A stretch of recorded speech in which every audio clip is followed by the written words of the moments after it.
Достор, 92-жылкы 7 туган ынтымагы биз ушул Кыргызстанга таанылып калган мына Аскар досубуз толук ушуну көтөрүп чыкты. 92лер ушундай жакшылыкта жарышыбыз керек. Качан бутубуз басып, алты саныбыз амандыкта билбейт экенбиз да, мына ушуну көрсөттү. Анда эмесе 92лер бир сыйра колдоп коюңуздар, барыңыздар, бир достор менен, группалар менен 92лер менен сөпсүз бөлүшүңүздөр. Ассаламу алейкум. Ассаламу алейкум, ынтымакка келели. Ассаламу алейкум, урматтуу 7 тубан 92-жылкы жигиттер. Биз дагы эстафетаны кабыл алдык, жакшылыкта жарышу. Биз дагы чогултуп баштадык, чоң сумманы берели деген ниеттерди койдук, Аллах Тааланын ыраазычылыгы үчүн.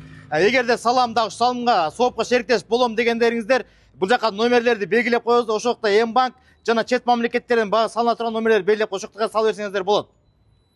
Кимде ким катарыбызга кошулам десе, албетте ушул төмөнкү номерлерге кайрыла бериңиздер. Баарыбыз чогуу ынтымакташып, буюрса ушул балдарыбызга бир колдон келишинче жардам берели иншалла.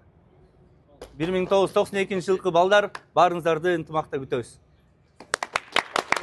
Берегип, инибиз Асланга Алла Таала шифасын берсин деп, ниеттерибиз ушу Алла ыраазычылыгы үчүн деп 1 сомдон болсо да чогулттук. Баардык жалпы Нарын Обайсынын суммасы 142 миң сом болду.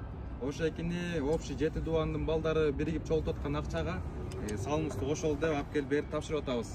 Нарын атынан. Ассаламу алейкум, урматтуу 7 тубан 92-жылкы жигиттер. Нарын областы 142 миң сом алып келип берди. Муну биз бул жерде чогултуп алдык акчаны. Андан сырткары могул жерге биз чогулганын себеби баары жака таркатыш үчүн бир жерге номерлерди койдук элек. Бектурга уже 30 миңден ашык акча чогулду. Алмаздын көлүнүн Амир Сабы Алмазга дагы акчаларды ырыктыргыле чогулуп жатат. Бардыгында аягында эртең берерде акчанын суммасын бардыгын силерге отчет катары кылып айтабыз. Салам алейкум.